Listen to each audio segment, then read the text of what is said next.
long, long ago. When the world had no borders, no flags, no nations, a silent journey began. Not of conquerors, but of wanderers. Dreamers chasing survival. It was over 15,000 years ago, perhaps even more. The Earth was in the grip of an ice age. Glaciers ruled the north and sea levels had fallen so low that a land bridge had emerged. A vast frozen path connecting Asia to a new, uncharted world. They called it Beringia, a wide, wind-swept plain of tundra and ice stretching between present-day Siberia and Alaska. These early people, ancestors of today's Native Americans, were hunters, gatherers, and silent witnesses of time. They followed herds of mammoth and bison step by step, crossing from the cold heart of Asia into the untouched wilderness of the Americas. They didn't arrive by ships or compasses. They arrived with instinct. They carried no flags, only fire, hope, and the will to survive. From Alaska, they spread southward. Over thousands of years, they explored mountains, forests, and deserts. They built homes, languages, and cultures. They became the first Americans, long before cities, long before history books were ever written. And we ask who were the first to set foot in America. The answer lies not in royal ships or dusty scrolls, but in the quiet journey of forgotten people, crossing a land now lost beneath the sea. Their story is not one of conquest, but of endurance. Not of fame, but of legacy. And though their names are lost to time, their footprints remain, etched into the soil of a continent they would call home.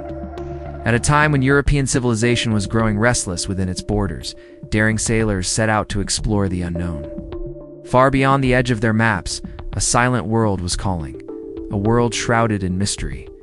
It was the year 1492. From Spain, 3 ships, the Santa, the Pinta, the Dananina, set sail on a journey marked by hope and uncertainty. Leading them was a determined Italian navigator, Christopher Columbus.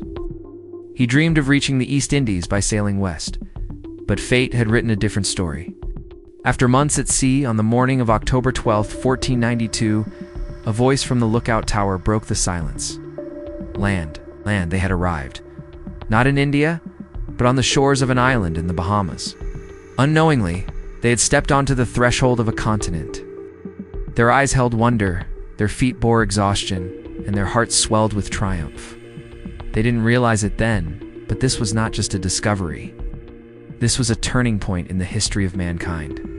This is how Europeans first arrived and came seeking gold, spices, and glory. The discovery of America was not a joyful event for its native inhabitants. In fact, it marked the beginning of sorrow and suffering in their lives.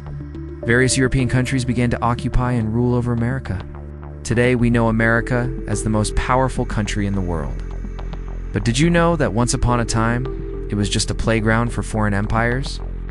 Spain, France, Britain. One by one, they came to conquer and rule. But who came first? How long did they stay? And how did America finally break free and rise to power? Let's dive into this shocking history. The very first country to knock on America's door was Spain.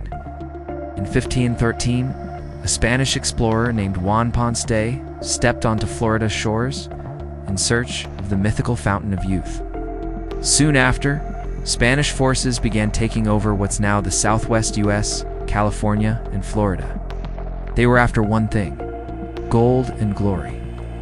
Years of rule.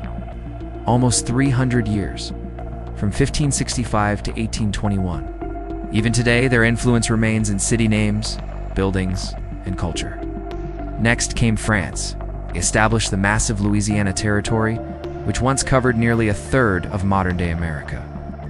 But the French weren't as focused on war. They built trading posts and did business, especially in fur trading. They built alliances with native tribes and expanded slowly. Years of rule, around 80 years, from 1682 to 1763. Eventually, they sold it all to the U.S. for just $15 million, the famous Louisiana Purchase. Now comes the biggest player, Great Britain. They started with Jamestown in 1607 and built up 13 colonies along the East Coast. They collected heavy taxes, passed strict laws, and even controlled people's right to speak. But in 1776, the colonies rebelled.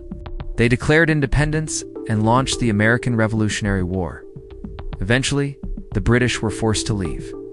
Years of rule, about 170 years. From 1607 to 1776, not just the big powers, some smaller countries tried their luck too. The Dutch called New York New Amsterdam. They ruled it from 1624 to 1664 before losing it to the British. Sweden also had a small colony in Delaware in the 1600s, though it didn't last long. Then came the year 1776, a turning point. The 13 colonies signed the Declaration of Independence, and the United States of America was born. They fought and won against the mighty British Empire, building a new democratic dream from scratch. From being a land ruled by outsiders, America rose to become one of the most powerful nations in the world. The rise. How America became the world's superpower. 1776. A group of rebels stood up to an empire. 13 colonies. One bold idea: freedom. The United States of America was born. After years of struggle, America won its independence. But victory brought new questions. How does a young republic survive in a world ruled by kings? 1803. The Louisiana Purchase doubled the size of the nation.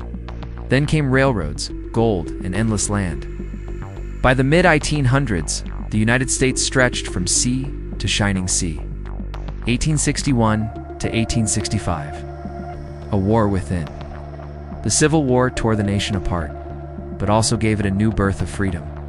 Slavery was abolished. Unity was restored at a heavy cost. 1870s, 1900s. America transformed. From farms to factories, from horses to skyscrapers. Steel, oil, and electricity powered the rise. Millions came chasing the American dream. 1917. America entered World War I. It wasn't just a fight across the ocean. It was a test of leadership. When the guns fell silent in 1918, the world had seen America's strength. 1920s, a time of music, machines, and motion. The US was booming. But by 1929, the party ended. The Great Depression hit. Jobs vanished. Banks collapsed. It was the darkest time since the nation's birth. 1933. A new president. A new vision. Franklin D. Roosevelt's New Deal helped lift a broken nation. America was healing slowly, but surely. A date that changed everything. Japan attacked Pearl Harbor, and once again, America was called to lead. America became the arsenal of democracy. Factories roared. Troops marched. Women built the war machine. From Normandy to Iwo Jima, American courage turned the tide. August 6, 1945, 8:15 a.m. Hiroshima. Single bomb, codenamed Little Boy, dropped from the sky. In an instant, a city was turned to ash. Over 80,000 lives, gone in a flash of blinding light. 3 days later, Nagasaki. Another bomb. Fat Man. Destruction was unimaginable. Mothers, children, entire neighborhoods vanished. Japan realized the war was no longer winnable. August 15, 1945, Japan surrendered. World War II was over. But the bombs did more than end a war. They redrew the world's balance of power. United States was no longer just a victor. It was the only nation on Earth with the atomic bomb. Europe lay in ruins. Asia was exhausted. But America stood tall, untouched at home, unmatched in technology, and now undisputed in power. Soon after, America launched the Marshall Plan, rebuilding Europe, helping allies recover and shaping the post-war world in its own vision. It became the chief architect of the United Nations, a global peacekeeper, a technological leader, and the center of global economics and diplomacy. From the ashes of Hiroshima to the halls of the United Nations, the American century had begun, not just through might, but through ideals, science, diplomacy, unmatched resilience. The United States became the beating heart of the New World Order. What began in 1776 as a bold experiment in liberty rose in 1945 as the most powerful nation on earth, not just a country, but a force of vision, a maker of peace, a leader of men. Because when freedom takes root, it doesn't just survive, it transforms the world.